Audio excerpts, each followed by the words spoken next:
Yes, sir, baby. We're back for a little NBA Hardwood, and I got my man Big T and Big Ant behind me here to welcome my co-host into this show here, Tony. Wait, never mind. Tony, Big Ant, Boss T. I don't know what to call you today. First of all, I'm not the boss. Tony's the boss. Let me just get that out of the way real fast so people know this shit. He says the biggest bullshit on Twitter about me being a boss. I literally call this man. He tells me what to do. He makes everything, okay? Don't get it twisted. The one thing he didn't make was this damn show, because I'll tell you right now, whoever hit him up on Twitter and got him to do this show, shout out to you, because my man Big T is hurting right now. You can't even see it, but the man's in pain, but he sweats it out for the people. You might see him legit sweating on the show today because he's not feeling great, but he gutted it out, and he knew this was coming, and he still came on this show today. So shout out to Big T for coming on this show. And part of the reason that it's just annoying, JSU knows, I just hate when people act like I'm not taking my L's. Like, I sent tweets. What do you want me to do? Send 100 tweets saying Ant beat the Nuggets? Like, I don't understand what people want.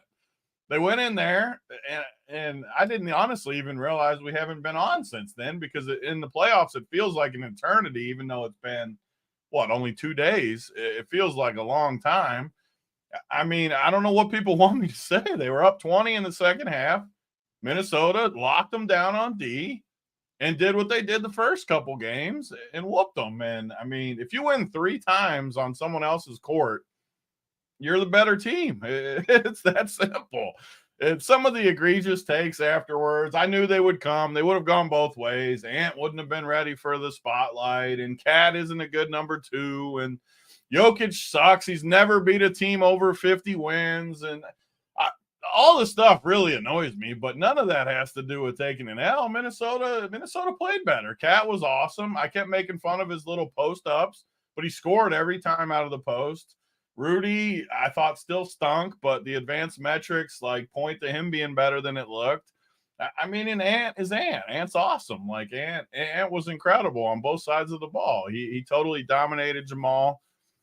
I mean, but when you start acting like last year's title, so I pulled the bracket up because I was legitimately curious, because people keep saying this, that they didn't play anybody, and I just don't get it. Why do we have to do this? They beat Minnesota 4-1. First of all, they're the 1 seed, so they deserve an easy path.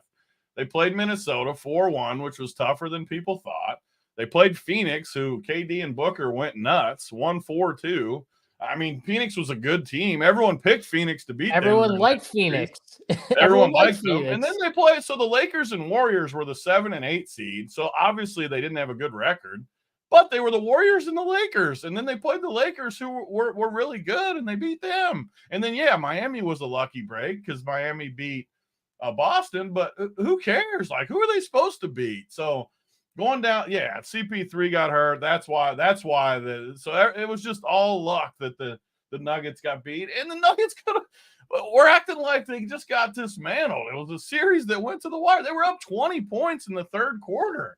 You're crazy. Diminishing. If you do this, you're honestly diminishing what Minnesota just did to the defending champs in a way, which you don't realize you're doing by saying all this bullshit. Why can't you just say that the defending champs just lost to the Minnesota Timberwolves in 7 games? They were a better team, but that doesn't mean Denver might not have been the second best. If Denver won, they were gonna pound Dallas. And Tony, this is what annoys me. If Denver won that game, they're the best team. They're immediately the best team. Yeah. And if they Minnesota wins in the third quarter of Game 7, what are we talking about? And then they missed every shot. Just because they miss every shot, and some of them was the defense, but it also was just MPJ and Jamal, the second and third guys, being awful. And I always defend them. But, okay, if we want to start saying all this stuff, Jokic has no all-star on the team. We think that all the pieces fit, but, if we're just going to start killing Jokic, who was there with him in Game 7? Who played good with him? What was he supposed to do? Well, I mean, Jamal had the best first half you could ever ask for. And they were up 20, and he played good. Yeah. And then, you know what happened? This guy happened. Yeah, This guy said, I Jamal, and he locked that dude. This is the thing that goes like, I feel like it goes untalked about though, Tony, because of how good Cat was and how good Jaden and everyone's talking about Rudy and his advanced metrics. And Yeah. I know Ant had a bad game overall. If you People are just look still at giving Ant plenty offensively, of credit, though. They know no, who the but leader they is. don't know. They don't give him the credit like how good he was on the guy who scored 26 and a half.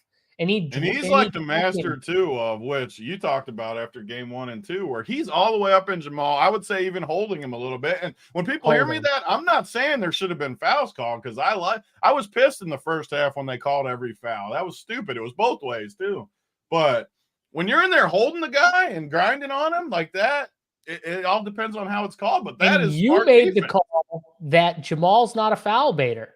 So when you're like that and Jamal's not a foul baiter, you know that he's not, like, you don't have to worry about it, right? You know what I mean? Like if that was Luka, you'd have to worry about every single time touching him. He's gonna friggin' do this. Definitely going to be interesting with the foul baiters coming, and I'm so interested. I don't want to go too too. far because you did talk about tweets, and yeah, you sent some tweets.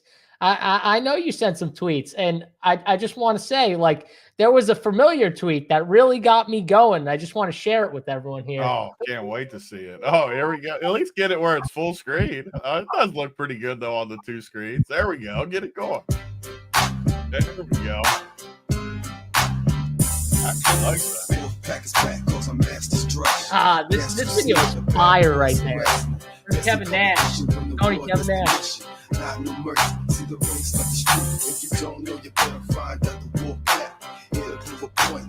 That's Walker Nash.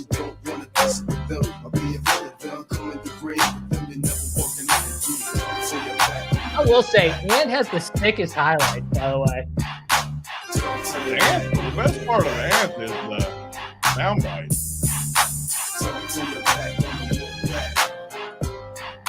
This video is longer when you're on the other side of it.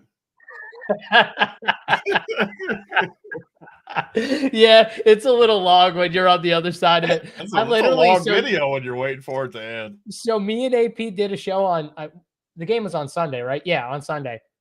And at the end of the show, I was like, I swear to God, if I see that, if Big T posts that damn video after Denver wins, I'm going to be so tilted. And I was talking about how loud I was going to be if the Minnesota won and stuff like that. I almost sent it at halftime. Oh, dude, you must be so happy you didn't start going. I never send it early, though. Unless I'm 100% certain it's over, I'm not sending it. And I wasn't 100% I was going to say, that's something we get honestly, annoyed at. People won't ever believe this, but when it was, trying to think of what the exact score was, they were up, I think, 14. And Minnesota was plus like 1,500. I swear, I didn't bet it, so I'll be honest. But I was close to betting a pretty good number on the plus 1,400. That's normally because I'm just move. Like, they should not be that big of a dog. It was too high. I already had a ton. I've said this forever, but I already had a ton of money on the series and them winning in 7. So I was like at that point, I know when you were talking about it, I'm like, I'm not like, because they were making a little comeback too. It was like the price is just too high. And Denver started to pucker up a little bit. They were missing wide open shots. MPJ was just so terrible. I mean, MPJ was indescribably bad. He's but so Tony, soft. But Tony, we could talk about MPJ. Like, MPJ was bad the whole series. Let me be clear. If MPJ was good in that series, you guys would have won in probably 5 or 6 games. Though. He's so soft. He is so soft. The major difference between all the other games where you guys were making that comeback in the games you won after the first 2 in game 7 was one guy. And I can't, you hinted at him, like you said his name once, but it was Aaron Gordon. When Aaron Gordon is giving you stat lines of like fucking, 15, 8, and 7, you're going to win a lot of games. Remember that game he dropped 20 something? And I said to you, I go, when Aaron Gordon drops 25, 6, and 7, you're winning. You're going to win. And they pounded every basketball game. Sometimes we overcomplicate basketball, though. Like, you're not going to win by yourself. The games that no one made shots for Minnesota, they got pounded. Like, Yeah. And again, this is not me just making excuses. It's just the truth. They missed every shot, and like it just is what it is. Well, think about Minnesota in the first half. Minnesota outside of Cat Yeah. and maybe Jaden McDaniels, everyone else was missing. Even Ant. Ant was missing. Like the whole Mike Ant Conley was terrible missing. in the first half. Mike Conley was nowhere to be found though in the first half. They were all missing. The Cat. I said this on Twitter. I think the person I've done the biggest 180 on, at least in this playoffs. Well, I'd hope so, because he's been awesome for you. No, but I'm saying though, like I've never been a Cat guy, and I feel like I've been right on my takes about Cat. Because he's not. You were right that he's not a number one too. He needed a number one to go ahead of him. Yes, and that was a lot of my alpha to really just anchor in. Because if you think about it, Tony, what's been the only change? Like the alpha, like this is Anthony Edwards has been the main change, and you see it with Cat. The dude's making the right plays on offense. I'm sitting watching him play offense, and I'm like, that's not the same guy. Like the dude's not shooting random pulling threes left and right. He's pump faking, taking the ball to the hoop, knowing when to lob the ball up to Rudy or making the layup. He's just making the right moves on offense and defense, besides like some dumb fouls, which he's gonna always make. He's key. I mean, they need his offense. Because like I said, going in, they got defenders and stuff. They're perfectly built, but they need Cat for sure. And what I said about Aaron Gordon, well, Minnesota's Aaron Gordon is Jaden McDaniels. So when I say when Aaron Gordon does that, well, when Jaden McDaniels scores 20 plus points, you are also going to be in a very good position to win, some games. And that's what happened the last two games. If you think about it, in the major difference, Jaden McDaniels' offense came alive. He hit some timely threes. He kind of saved Ant in a way in Game 7 when they were really behind, and Jaden hit some big shots to kind of keep them within it. And I think it gave that team. I don't know if you remember when Anthony Edwards went to the bench. I think it was in the second quarter, and Denver was starting to kind of push that lead a little bit. And Jaden and Cat made a little run to go to, come back from like 14 down or something at one point, make it like, 8 or 9, I think at one point. And Ant like got off out of the bench and was like clapping and stuff, and they went to him. That was one of the points where I was like, okay, this is, they needed that. Ant on the bench, and you make a little run, even though they were down 20 at half. I still thought that was huge for like a confidence builder. Like, we can do this. And, they totally locked him up in the second half for sure. And Jokic was really good, but he missed a bunch of shots he's got to make too. I mean, and that was another thing. Someone on Twitter was making it. They're like, he was 13 for 27. And I wrote back, and someone's probably watching this who said that. I'm like, so is that bad or good? Like 13 for 27 against Minnesota in the playoffs, where he shot a bunch of threes too. Like, what is he supposed to shoot? What is he supposed to miss? No shots? Like, I don't get that. Yes. I mean, Cat was 5 for 24 or something in a win. Well, so what are we talking about? Yeah, and listen, when you Jokic guard Cat, is what pisses me off more than the loss. Like, I just don't know what you want the guy to do. Like, he was tired. Let's be honest. Let's be honest, though. He was tired at the end of the game. Oh, he was absolutely, because the dumbass he was exhausted. Malone does it all year. He doesn't play the young guys, and we've always hated Malone, even when he did good. And I still hate Malone. It caught up with still hate him. A big dude like Jokic, I'm all for playing guys like the Knicks. A big guy like him, though, while he's carrying everything, literally can't play every minute. Like, he just can't. He's going to run out of gas.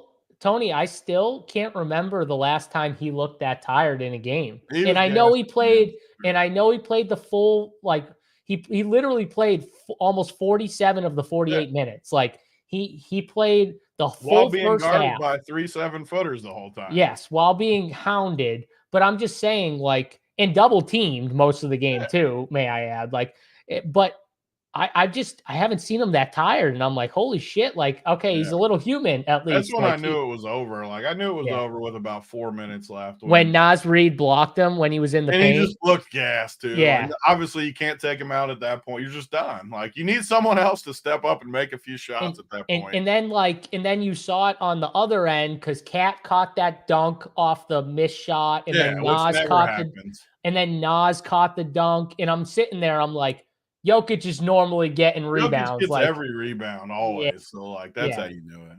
Yep. Are Last you thing, guys because are all the L's been taken, or do we got to keep going on this game for another? Is the chat okay with the amount of L's taken, or do I need to keep like talking about the Nuggets, or can we talk about now the interesting part for me?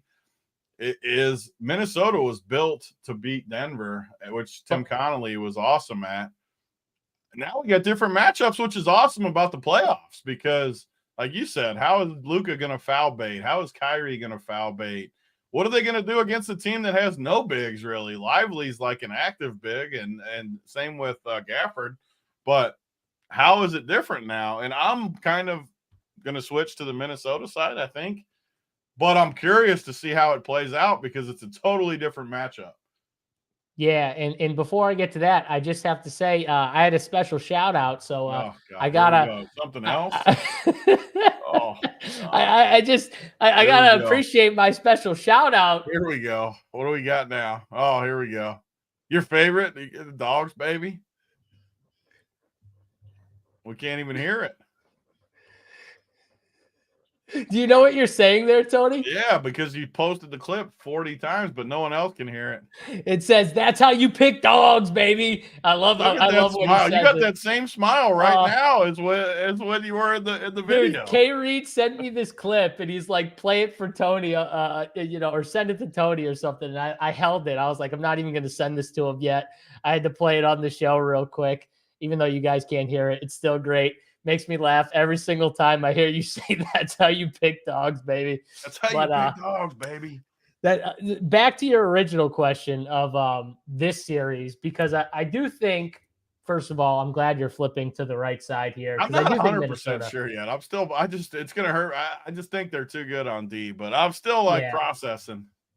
I think what's going to happen here, and you noticed it, like Minnesota and Denver, I'm not going to sit here and say Minnesota was just the way better team. I think Minnesota and Denver were close, very close to even, but Minnesota just got 4 of the 7. Like literally, like I think those teams were better though. I'll take that. They were better in the end. Better too. Like Nas Reed off the bench. Dude, Tony, if they play like 100 times, I think Minnesota wins like 51 of the 49 too, for sure. And it should have been that clear going in. I mean, Denver was not that big of a favorite. Yeah. I mean these teams literally beat each other up in their home court. Think about that. You got to make shots. It's a make or miss league. And yeah, it's that simple. And Denver if they had Bruce Brown, they just needed another piece. They needed something. They just did. And this is a Malone issue because he played Watson all year and then he just doesn't play. And I'm not even saying he hates young guys. He hates young guys, dude. He was playing Justin Holiday, and I'm literally yelling at my screen like why is he in the game? Get Justin Holiday out of the fucking game. Like put Peyton Watson in. Do something. Like not Justin Holiday. Why? And then in game 7 he just didn't play anybody. So well, yeah, we knew that though. We knew in game 7 it was going to be like all starters for him. But back to this game in this series, I do think that it's going to come down to which side are you taking? Are you taking Minnesota's defense? You taking Dallas's offense? Because I do think that's what it's going to come down to. Which one wins out? I feel like in the playoffs too, Tony, where they let a lot of stuff go. And I talked about this. Someone was talking about like Jaden McDaniels and, some of the stuff he gets away with. And I just made the case like, hey, listen, every team has a top defender and pretty much those guys get away with murder. Lou Dort is a prime example. Lou Dort was literally running over Jokic and not getting foul calls half the time. Every team has that guy that gets a little more leeway, I feel like, from the refs, Tony. And it's like that defender guy. And Jaden McDaniels is that guy. The problem's going to be when you get Luka Doncic, who is the master of drawing fouls. You put your hand even close to, his hand. He's going to throw his hands up and hit his hand and get the and one call, throw his head back, fall down, do whatever he has to do. And I do think there's going to be games where Jaden is going to just be in foul trouble and you're not going to be able to predict it. And then the games that he stays out of foul trouble, and Cat stays out of foul trouble, they're going to win. And they're going to win pretty easily, I think. That's the problem, though, is you're not going to be able to predict those type of games. But I do feel like Minnesota is the right side. I also feel like these are the two best teams. I think whoever wins this series wins the finals. So Yeah. Whoever you like, I'd be I betting will them to win definitely the be finals. on whoever wins the West over Boston. And Boston's going to be favored, too, with home court. So we're going to get a dog in the finals, I think. I mean, who knows, because they're only minus 150 still, even with it. But and this is a good point, too. Like, you go from guarding Jokic to having to guard Lively and it is. Daniel It's Gafford. different, though, in its own way, though. Like, basketball is all matchups. And because I when think you're Rudy guarding matches them up bad in this series, like even worse than last series, because he just doesn't have anyone to guard. Well, worse in the way that he's going to get into a lot of pick and roll situations with Luka, pretty much. Yeah, it's not where I mean, it's going to be interesting for sure. I've been on Dallas both rounds, and I just don't. That defense totally shut down Phoenix and totally shut down Denver. I don't see why they won't be able to shut down one guy. Yeah, that's where I'm at. I think that Minnesota is just going to be a little too much, especially if Cat to Block's point in the chat too. Though I think Dallas, same thing. Like we're going to see some '90s basketball out there where you're not going to see a ton of but who does that benefit? That benefits Minnesota. Yo, if we get an 80 to 90 point game scoring wise, that does not benefit Dallas people. If you're a Dallas backer, you want that thing in the hundreds for sure, because that is benefiting you. If you get in that 80 to 90 range, I'm telling you, Minnesota's winning like 95% of those games. Like they just are in that scenario, I think. So they need to be more offensive. What do you think about we talked about, so you like Minnesota. Do you have a take on like betting them in 7, 6? No, you like, it's like MMA with me and you. I don't like all the like. I just do them for fun. I just do them for fun though. You put like a couple $100 on it. It's just it's fun. That's your lane though. I just don't. Yeah, I just have never liked stuff like that. I don't know. I just don't like it as much. I don't know. I hate when there's only one out to me winning. I just That's true, because then you're like rooting against your team if you have them in 7 and it's game 5 and they could finish it, and now you're rooting against your team. I get it. Yeah, I mean, it's still fun to get. I get why people do it for sure. Yeah. Especially I wouldn't smaller amounts and stuff. Yeah, small amounts. Yeah. So like whatever your unit size is or whatever it is, like I'd be going, a quarter of that or something like that. But it's just a fun bet. You know what I mean? It's just fun. And I do think that this is going to go 6 games. I think I had the take that the Denver series was going 7 because I did think they were the 2 best teams in the NBA. I think Dallas, I had the take, was right behind them. So I'm going this series, Minnesota in 6 is my take here. That's what I'll be betting. But what about the Indiana and Boston series, Tony? Because I know our boy K Falik, he's got like crazy Indiana props. He's got like plus 500 for them to win or I'm sorry, plus 5, like he's 500 to 1 for them to win the finals. 500 if they win the East, and 25,000 more if they win the title. Yeah, what do you do in that situation? I mean, I was talking to him earlier. I think you were too, and it's like it's hard because Boston's such a big favorite that there's not really a hedge chance for him. I mean, unless you just really knit up and try to just win a little bit and bet Boston, but I don't know. The price feels high to me, but usually when the price is like that, they just know Indiana's not winning the series. So, I mean, we all want to, like, I want to take Indiana plus the crazy number, but I mean, I'm fully expecting to lose that bet. I just put the way they're laying that number like it's crazy, and I still just don't like Boston like you don't. But the issue is they just get the path where they just don't have to play anybody. And I don't even like it. Indiana just won because for one thing Indiana does do, though, which should be good for them against Boston. Boston gives up open shots, and Indiana creates more open shots than anybody. Their offense is like awesome. So They were good. like, what were they, 1 or 2 in the league offensively? Like with the They get the numbers, like most clean looks of anybody, like anybody. So that yeah. does mean something against Boston. So if they can hit shots and just get like Miami last year, just make a ton of shots, and then everyone will be like, they can't make shots like this every game. Well, if that's how they win, that's their path. If they just make all their shots. And I'm And telling you right now, Boston's going to have lapses in this series. Like, do yeah, not think this is going to not be going to be a Boston. sweep. It's not. I don't see a sweep. I think Indiana plays with too much grit, even though they're, offensively. I think they just have pride.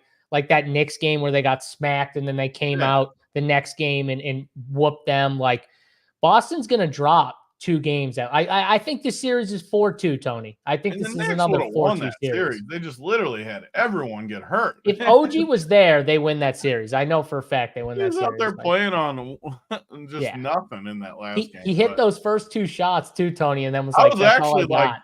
I was like, man, I faded him, and he might just gut it out there, and then of course he didn't. But What's the real conversation, Bean-Air? What do you want us to have? I mean, tell us. You can't just. Are the Knicks the best team to now win Bean-Air, you gotta tap out on the. You gotta tap out. Oh, I love my guy Bean-Air. Come on, Bean. Best team to not win a championship. Come on. You got to take your L's now, Bean-Air. Get out of there with your Knicks. We got some Dallas in the chat here. Dallas win the ship this year. Listen, I like the West, so if you like Dallas, bet Dallas to win the whole thing. You're gonna know early in this series, I think, because like I said, they were built to beat Denver. I think if Luka and Kyrie, because we could tell right away in the Phoenix series. I remember we came on the show, another L for me, but because I like Phoenix, but I could tell in game 2 they were in big trouble. Denver series, obviously, I knew it was a competitive series after 2 because they whooped Denver twice. So I think you're going to tell early how it's going to go. Like if Luka just handles this pressure easy, I think Minnesota's in trouble, but I don't think he will. Yeah. I think Minnesota will be able to smother him just like they have. It is a different matchup, though. I also think that, Luka's still a little banged up. He's always going to be banged up. Now you got all this pressure coming at him. I think it's just gonna be. I think if anything, it's gonna be a fun series too. Kyrie needs to play better in this type of series because when Jokic had big games, Jamal was like non-existent in some games. Like Tony, Kyrie can't be non-existent with Luka in this series, right? Like he needs Kyrie in this series. Definitely gonna need him because they're gonna smother Luka. Which again, Luka has been good in the past going against like Phoenix when they had a really good young defense. He just destroyed them in game 7. Dude, Luka's the cheat code. Luka's the cheat code, just like Jokic is a cheat code when it comes to all these things. Luka is too. They're the same. It's still going to be a tough matchup, though, because McDaniels and Ant's going to pick him up at times. Ant's going to guard Now Kyrie. that my Nuggets are out and I'm not partial to anything, I'm going to enjoy this series. Ant's going to do the same thing. The best player, well, obviously it was a big, but Ant's going to guard the second.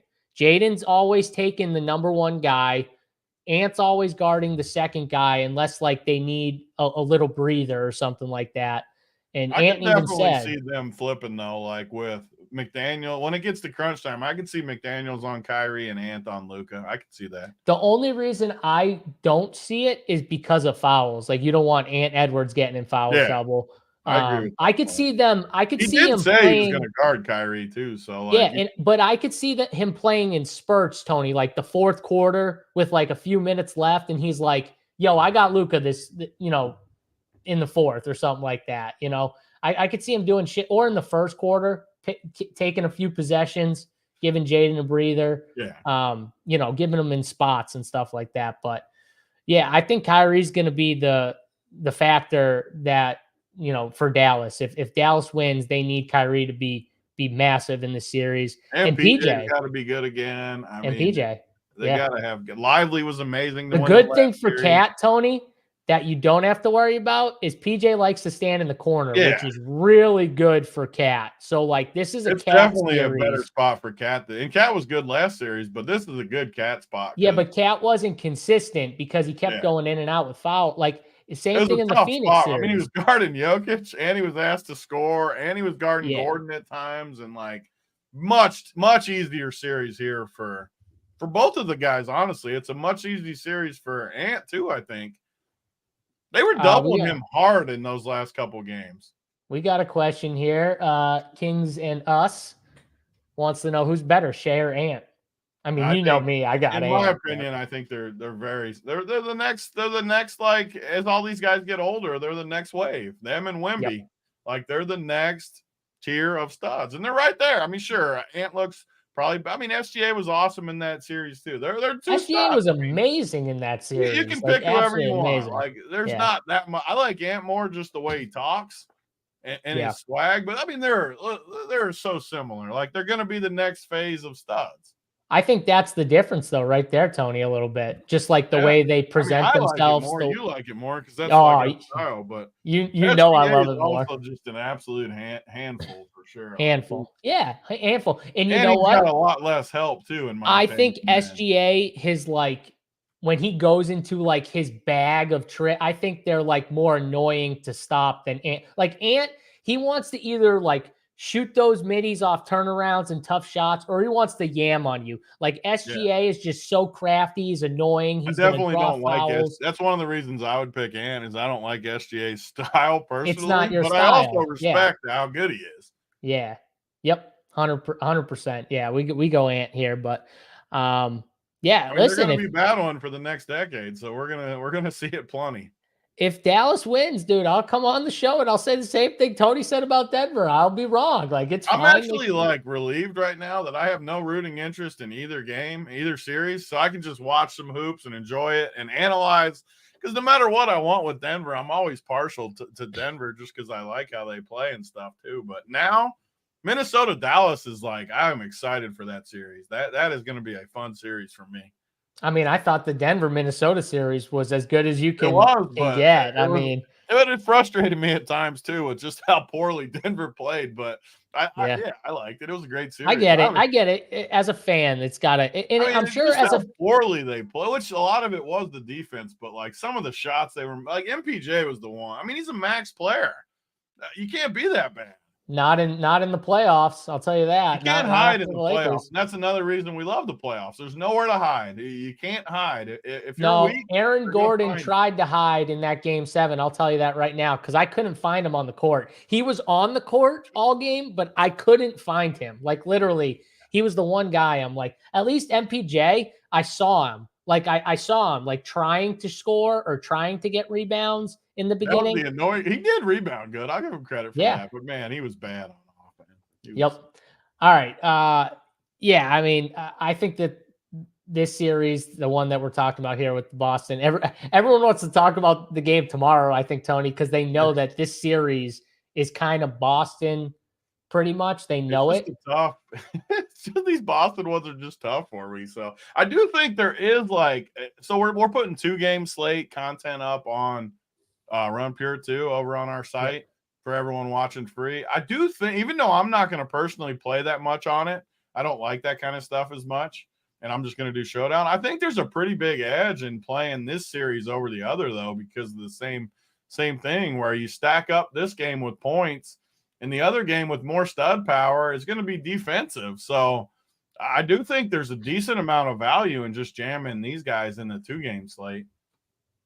Yeah, I like that take. I like that take a lot here. But all right, let's focus on, and if you are free in watching this show, you can always hit the like button if you like this show. You can go to Run Pure Sports, sign up, use the code RPS15, get you 15% off your first month or weekly payment over there at Run Pure Sports. And we've got everything from the full boat of content for every sport or single sport packages. If you just want one sport, you just want the rest of NBA season, you can get that. If you just want baseball, boom, MMA, NASCAR, PGA, you want it, you got it. RPS 15 gets you that 15% off your first monthly or weekly payment. So, all right, let's get down to this game here, Tony, and talk about it.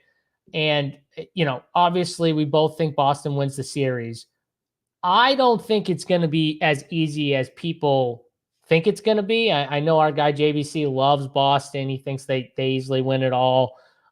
You're kind of in the middle, I think, of my take, where you're like, Boston's just better than Indiana, but like they're going to win somewhat easily. Like Boston is part of my issue. Like I don't I don't like their depth. I sent a tweet not long ago because where their I was depth like, who's isn't got a better good. bench, Denver or Boston? And people like kind of laughed at it, but I look at their bench very, very similarly to Denver's, where Pritchard is like the Yeah. Brown, and then you got Cornette and Doogie Howser. They suck. Like, they don't have a bench, and I really don't like Drew Holiday as much anymore. I just don't think they're that good. I just don't. I know their record says otherwise. I know they're going to win the East probably, but I just don't think they're as good as people do. Mr. Patrick Rice said it. I didn't say it. So listen to him. Yeah, I think that I agree with you on the bench 100%. Get back in 1 second. Yeah, I agree with you on the bench 100%. I think that this series, the Pacers can give them problems with their up-tempo offense and stuff like that. The fact that Boston loves to launch from three, if they're missing, it can get Indiana out in transition quickly, which what they want to do. And I think they're going to present problems for them. The question's going to be, though, Andrew Nembhard has played really good for Indiana, especially the last, I think, like two or three games of that Knicks series. And they need him or Nesmith in this series against Boston to be that good for the entire series, though. Aaron Nesmith can't just like fade away. I know he has to guard, the best defensive player on the team, but he's got to find ways to stay in games. They need him out on the court. They need his defense. They need his physicality. I just you can't play a team with Jason Tatum and Jaylen Brown and have someone like Aaron Nesmith only be able to play 28 minutes because of foul trouble, Tony. He has to find ways to stay, not foul, and play tough defense. I think, though, Pascal Siakam is going to be the biggest key because you got no Porzingis, so Boston, less rim protection. Turner likes to play out. Siakam's going to try and, bang, play inside a little bit. He's the key for Indiana. I think, Halliburton, I don't know how, I don't love him as much in this series. I think it needs to be a Siakam series for Indiana to have success. And do you agree with me on that? Or do you like Halliburton a little more? Yeah. And it kind of goes along with our take on Cat, where, we've been aligned with that, where we didn't really like Cat.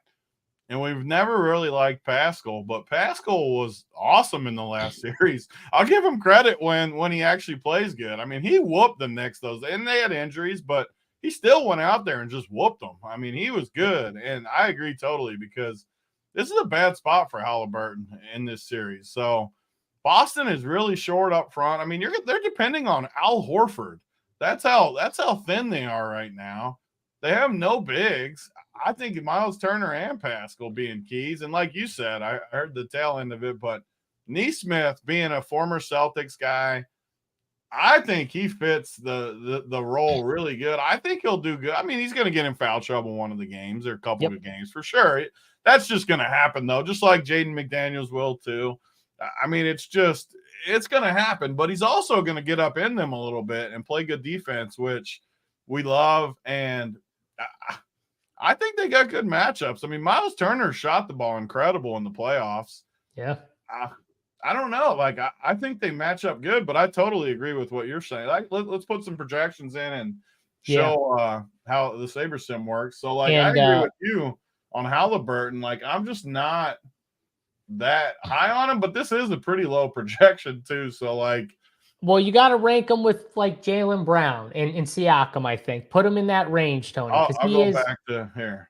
Because he is in that range. Let's work our way down because we'll show people how nice Saber Sim is in this. Tatum's clearly one, and I don't think it's debatable. For numbers, though. So, Tatum, for example, as the series went on, game 1, he played 35 minutes. Game 2, 38. And then the next 3, he played in the 40s. So it was 46, 45, and then 3 games in the 60s. And it's what we've talked about for years on these showdown shows. Early in the series, they're not going to just go insane with minutes on these guys, at least usually. So I don't think we need to go too crazy with his projection or early. I'm somewhat good with just giving him in this range, honestly. Yeah, I agree with you. If you look at it, that's historically what happens. after game 1 or 2, I think Tatum pretty much plays 40 plus minute, like 42. Lower even. I'll show people how the Saber works. I'd put him at 52. I think that's a fair number. Because he was in the high 40s versus Cleveland those first two. This is just such a good matchup though for him. Even Neesmith, Tony, he's even a good matchup because Jason Tatum's just so long, and I don't think Neesmith has the length. See, the reason why he bothered Jalen Brunson, in my opinion, was because he had the strength in his body. So, because Jalen Brunson is super strong in his body, so when he hits you, he puts that shoulder into you. You normally go back. He had the upper body strength and enough length to bother him. He doesn't have enough length to bother someone like Jason Tatum, who's just bigger than him, right? He's longer, he's bigger.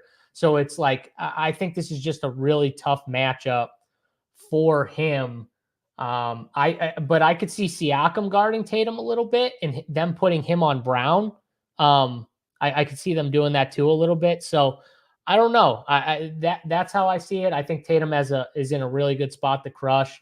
But how I'd rank the 9K guys, I'd probably go Siakam, Brown, Halliburton, honestly. And it's just more because I don't like Halliburton in this spot than like I love Brown. Or I love. I'm like so turned around too in this series because I always like to just jam the studs. Like in the Dallas series, for example, Showdown is going to be a clear just jam the stud situation for me. This series, though, I feel like I might not like the studs as much as other people will. Like even Tatum, I get why you're going to get a ton because look at the difference between him and then this. I don't truly like any of these three like a ton. I like Pascal, and I agree with you that he's the key to the actual matchup. But as far as Showdown, I still just think his ceiling's like a little capped for what they do. It is because they don't play him 40 minutes. If he played Tatum's 43 minutes in the playoffs, every playoffs, his numbers would be way better. But he just doesn't. I know foul trouble sometimes, but like for the most part, it's just they play too many guys, and that's going to get them in trouble. For sure. But that's how they do it. Jaylen Brown's been, and we talk about it every playoff, that he can't go left. He got exposed by Miami a few years ago. He was terrible in that last series. He was awful. He had no upside in any of the games. I kept playing him. So this next range, you got like not that great. So that's why Tatum is going to be an insanely high-owned captain because he should be. I mean, he's just even at 52 or even 50, he might end up hitting the winners because, I mean, this next range, and Derek White's 8K. I mean, are you kidding me? 8K?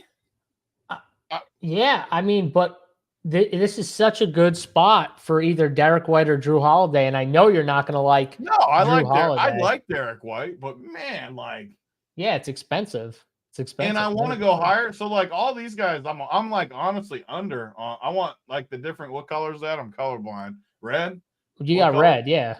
Yeah, I want all these guys in red. So, like, how do you rank these three, first of all? Yeah, the more we talk about it, the more I'm putting Brown third. So I'm going to go Siakam, Halliburton, Brown. We can go like 39, 38, like that. But, yeah, so, like, and honestly, that's probably – I think these numbers are pretty good for me. So then even if we, like, go over – say we put them up to 37 – like, I feel like we're going way higher, but even the value column, he's not that much higher just because of his price. I mean, yeah, I actually like Derek White in the series, though. I don't truly like these guys all that much. And I do like Turner, too. So maybe this next range is kind of the range where we get some good plays in because I do like Turner a lot, too. The guys I don't like Al Horford, I think is someone – coming off a big game. He also, I think his minutes will be a little, lower the first two games of the series. They're going to play over him, though. That's the issue. Well, if you look at it, and I know they were blowouts, some of them, but 27 and 29 minutes the first two games against Cleveland. I just feel like game one, they're going to play Cornette maybe a little bit more.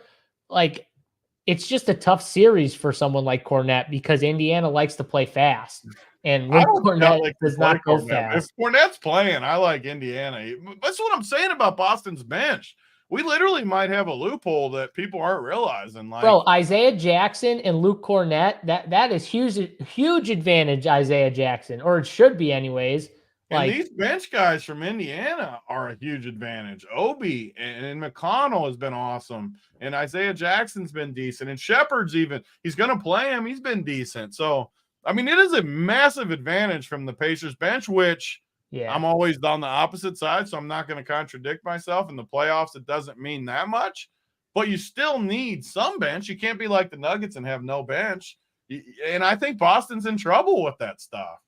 What's crazy is like Toppin, all those guys you Does make me said, like they're Tatum. The more we're talking, the more I think it might just be a lock Tatum in the captain type it night. feels like you gotta play them. And that's what it feels like. Either him or like Derek White and Miles Turner. Those are like my three, because I don't want to go lower. I don't want to play these guys in the captain, and I don't really like these guys.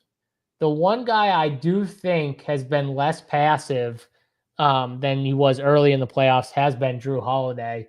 And I also do think that Indiana is going to give something up, and it's probably Drew Holiday if they got to choose offensively, because he doesn't want to be that guy. These price tags, though.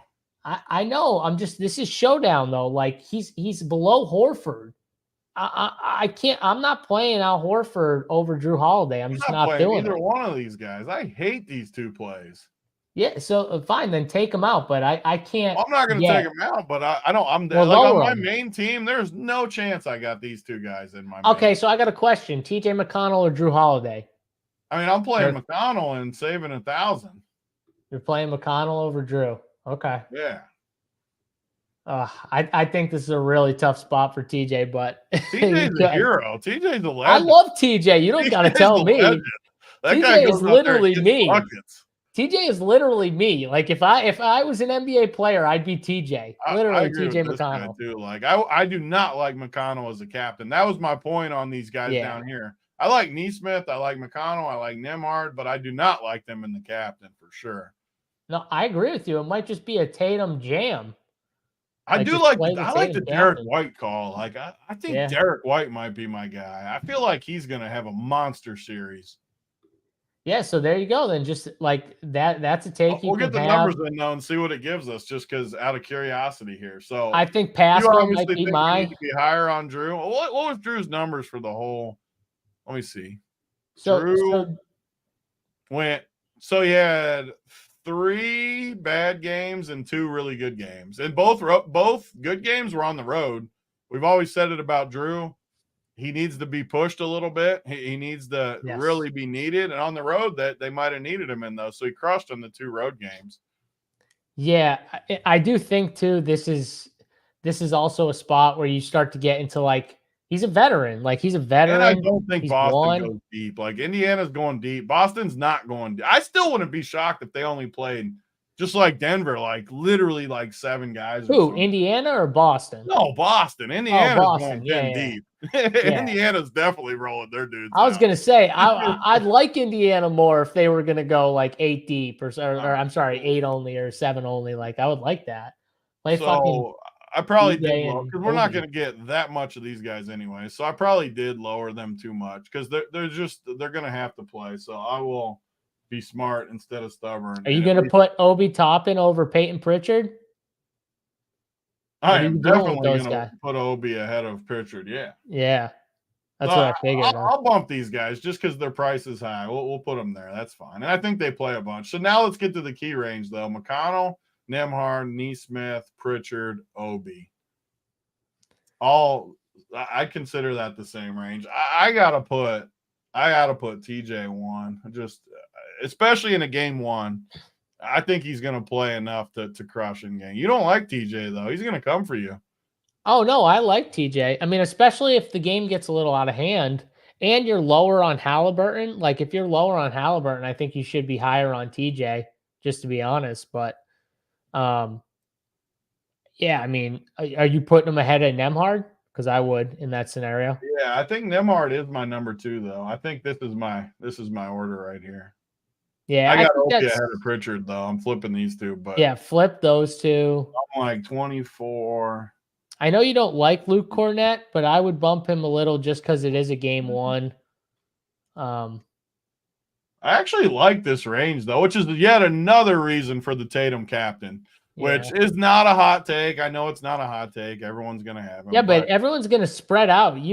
Like everyone spreads out. Like after that top stud, Tatum's going to be like 25% owned in the captain, right, Tony? Like he's going to be in that range. Maybe higher in this spot just because. Maybe. But like these prices, like in the mid range, are just like Derek White, even though I like him, is high. Turner's high. These guys are high.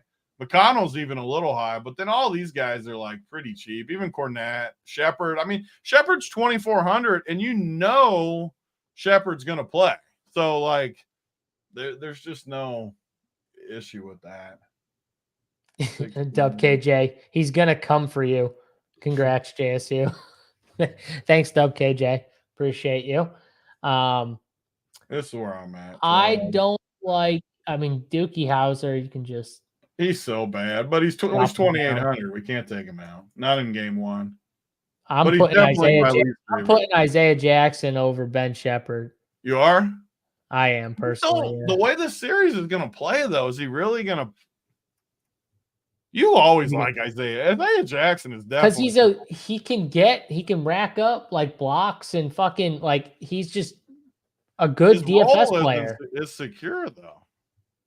You don't think he's going to get minutes? Ben Shepherd played 20. Look at his minutes compared to Jackson. Like Shepherd played 25 minutes in that game. But we always talk about this though. Shepherd can play 25 minutes, and he's still a worse point. It's our same argument. He's still a worse point per minute guy than Isaiah Jackson is. Like overall, I just like having my guy on the court. I get it. I get. And I also think it's more of a. I also think Ben Shepherd benefits from Aaron Nesmith foul trouble more. I just know same thing with Obi. Carlisle loves Shepherd. Like Isaiah Jackson, Boston doesn't have bigs. Like what happens when they put Tatum at the 5? They are not doing that. I don't believe they're doing Indiana, don't be shocked if they put old Peyton Pritchard in there and they sit Al down. Don't be shocked. Don't be shocked. I'm just saying, and I might need to bump Pritchard more. This might you better bump him then if you're talking that stuff because I don't see it happening. Bump Doogie too if you. I'm definitely Doogie Howser. I'm definitely not bumping Doogie. Well, you're saying they're not playing Luke Cornett. Doogie is so bad. He's gonna hit like 7 threes now that you said it. Oh, if he beats me, then he beats me because he legitimately sucks. I hate Doogie. All right, so run this thing, Tony. Let's run the Justin Holiday of this series, like Doogie. Woo! Justin Holiday of the series. He is kind of the Justin Holiday of the series, just a little younger. I bumped Cornett. What do you mean? I bumped Cornett for you to 16. I do need I kind of like. I mean, I love this range. I love these 4. I think these 4 are like the 4 best plays.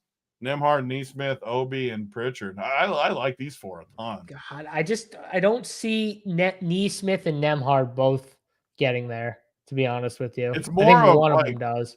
It's more of like the safe. It's me just taking minutes because I know Carlisle's going to play these dudes. So I know. I just might I might even make that a rule on my builds. Just I want one of them.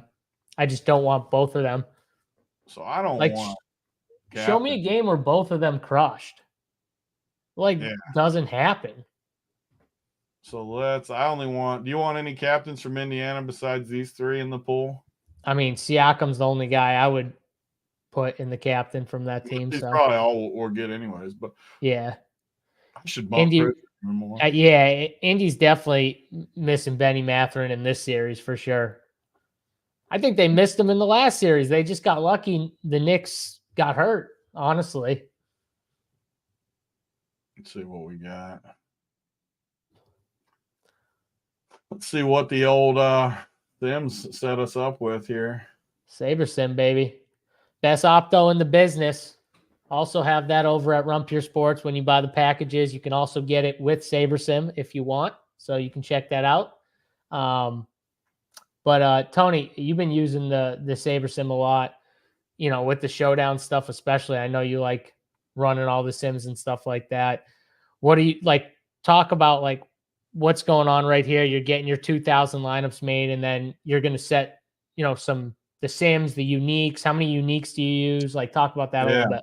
So for most sports like baseball, I'm going to use 3 uniques and stuff like that. But for Showdown, I've just have been using 1 unique just because if you trust your projections too, which I'm probably going to change a few of them after the show. I'm not going to leave it just like that. But if you trust your projections, I've cost myself a few winners just because I went 2 uniques and somehow I didn't have the winner that I should have just because of that. So Showdown only, I've been going 1 unique and just kind of going with my best 150 teams, but I don't even think I have 150 tonight, maybe 20 or something I was doing. But if I was going 150, I would go 1 unique, and definitely with 20 or 3 or 10, I would go 1 unique. But yeah, it's gonna run through it for those of you that haven't seen Saber Sim.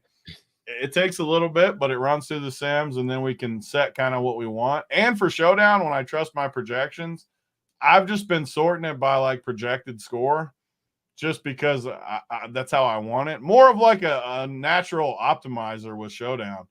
But what I think Saber Sim's the best, and we're not talking about baseball, I think the Sims are amazing for baseball, where I don't trust my projections as much in baseball because it's baseball. I mean, they can do whatever. And so I let it have way more freedom with the baseball than this. So like I'll show everybody. So it's running the sim. Look at Derek White. I like that. Derek White, Pritchard. Man, that team right there.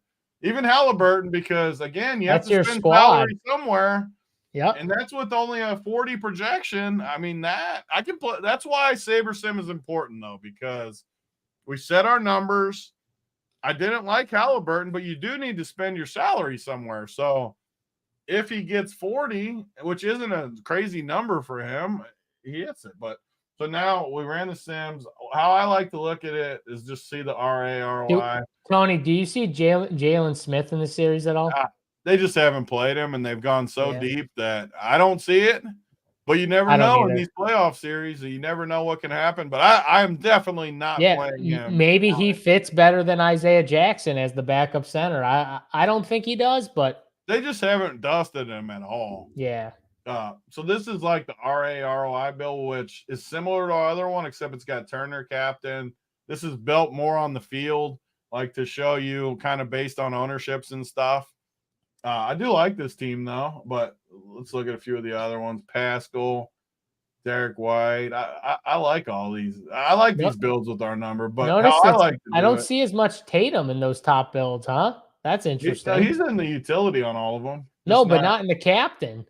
I was expecting him in the captain. So let's look at the captain. We still got 24%, but you're right. And I didn't bump his number though. He was still at only 52, which is so it does show you like Pascal, Derek White. I mean, it's spread around pretty good. Yeah, like you're getting the field, I think, on Jason Tatum, maybe even lower than the field if he comes in at like 28 or 30%. Let's see what the projected score gets us. So just Tatum comes up though. This is why I like to go projected score, because as long as you trust your projections, these should be your optimal, whatever you are.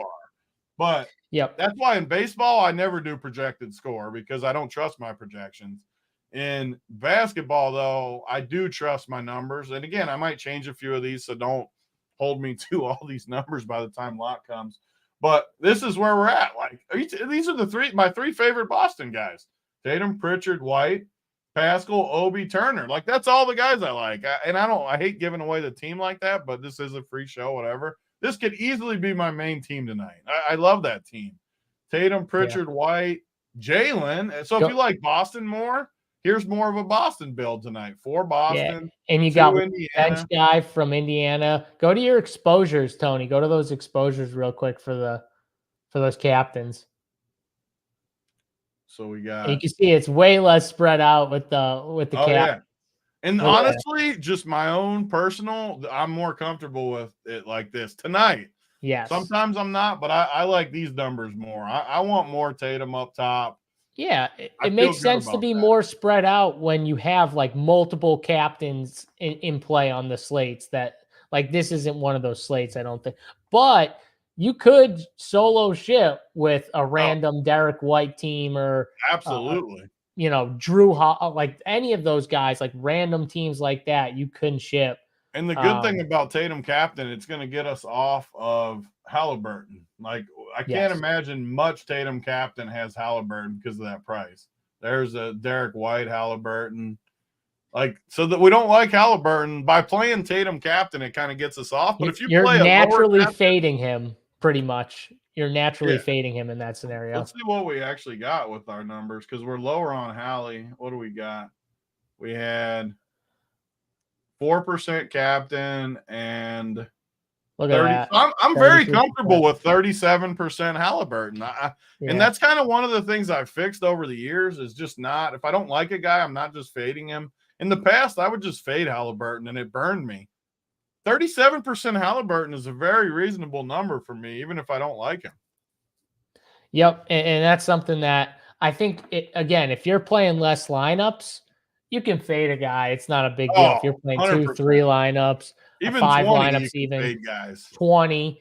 But if you're playing 150, yeah, definitely don't do it. That's something that me and Tony have both done playing 150, and it's definitely we've lost so much money because of that. Yeah, and that's one of the reasons why I don't play 150 because I think it just throws me off going from playing 150 to playing my normal 3 to 4 teams, and it messes me up because I know in 150 I shouldn't fade, whereas in 3 to 4 I'm just thinking, okay, which guys am I nixing out of my pool and then building around. So it's just a different. See, we got Swaggy P said Drew Knight. Swaggy Pete. Drew or Derek White. One of them is going to do good. I like Derek White more, but I would definitely play Drew or Derek White. I mean, listen, this is a great match.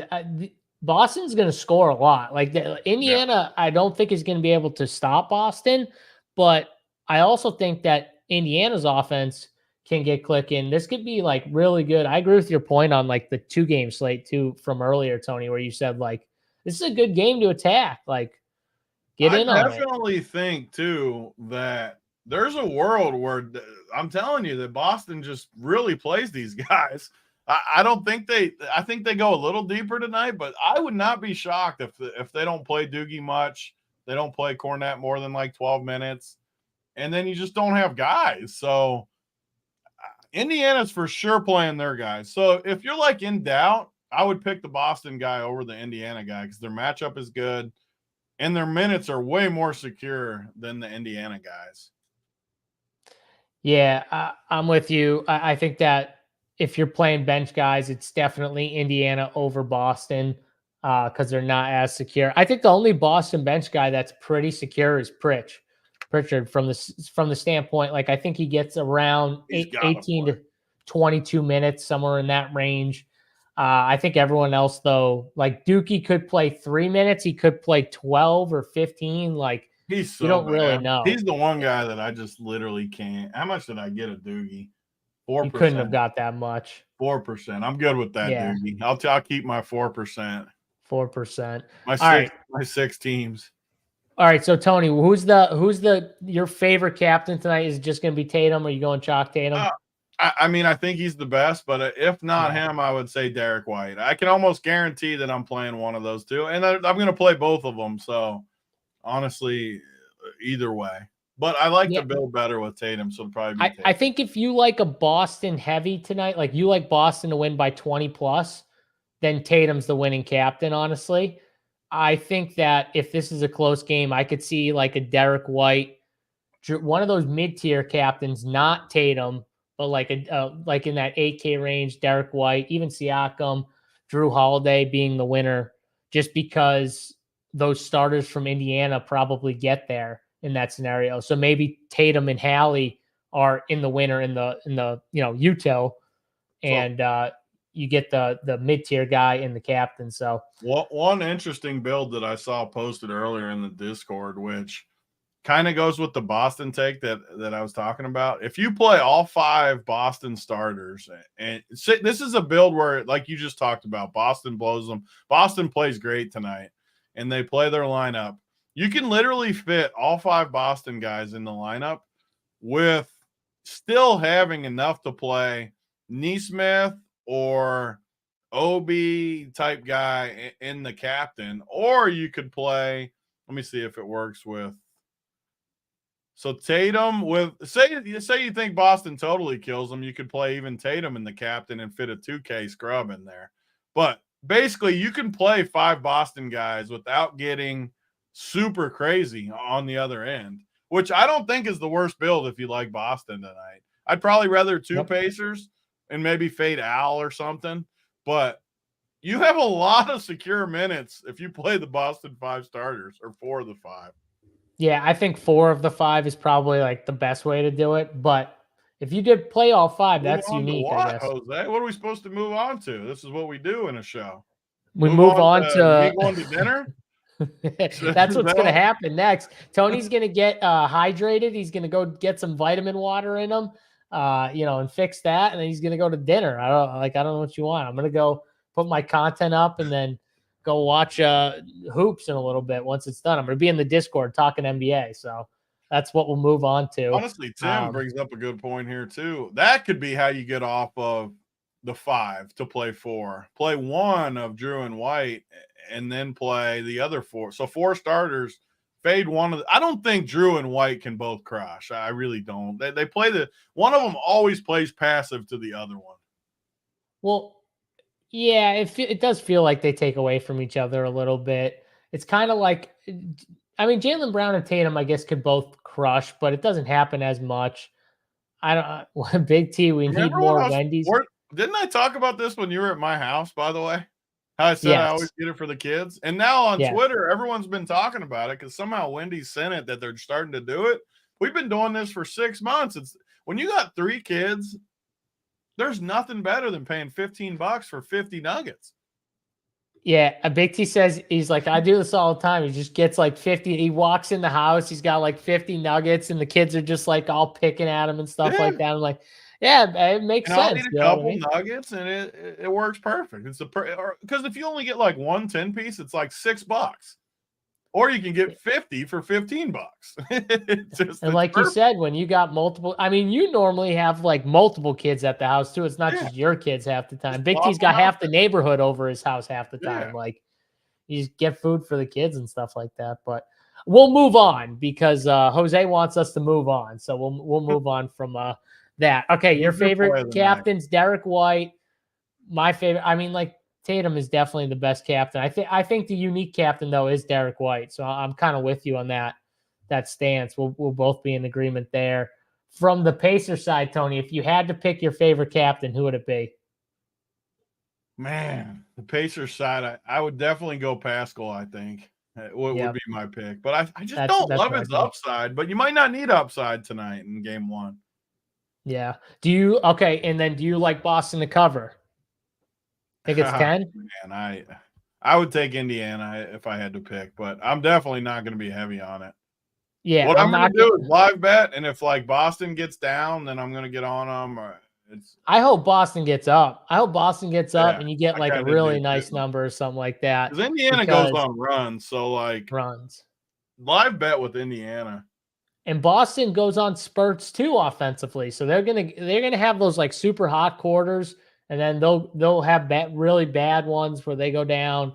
You're going to be able to live bet it, I think, really well. But I would take the Pacers, not on the money line, but I'd take them with the points too if I had to pick one. I don't see a blowout though tonight, Tony. I don't think tonight is a blowout personally. That's just my take on it. One pretty interesting build for me is if you play like a Derek White captain, that would get you off Drew Holiday.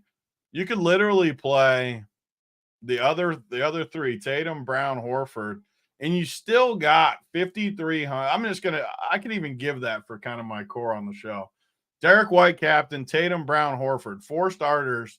You got 5,300 for your last 2 spots. You can play 2 of McConnell, Nembhard, Nesmith, Pritchard, OB, Cornette.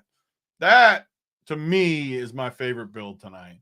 And that's kind of a core for the show. I'll actually be Derek White captain too, even over Tatum on my main team. I love that build. I kind of want 4 Boston starters just because those minutes. I trust those minutes. I don't trust Indiana's minutes in Game 1.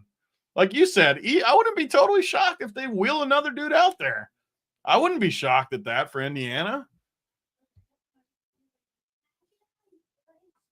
I don't know why anyone would be shocked by that. So, uh, since we're so high on Derek White, though, I should bet his props, huh, Tony? We should probably hammer his props. So let's just go over his points prop. I mean, Yeah.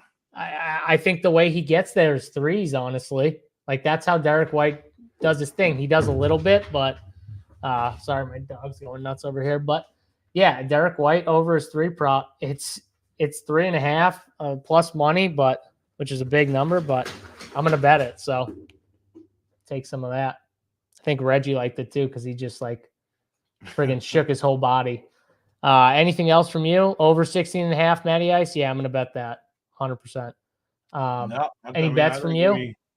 We went over an hour for victory laps in one game, so I think we gave the people what they wanted when we didn't even have a show scheduled earlier.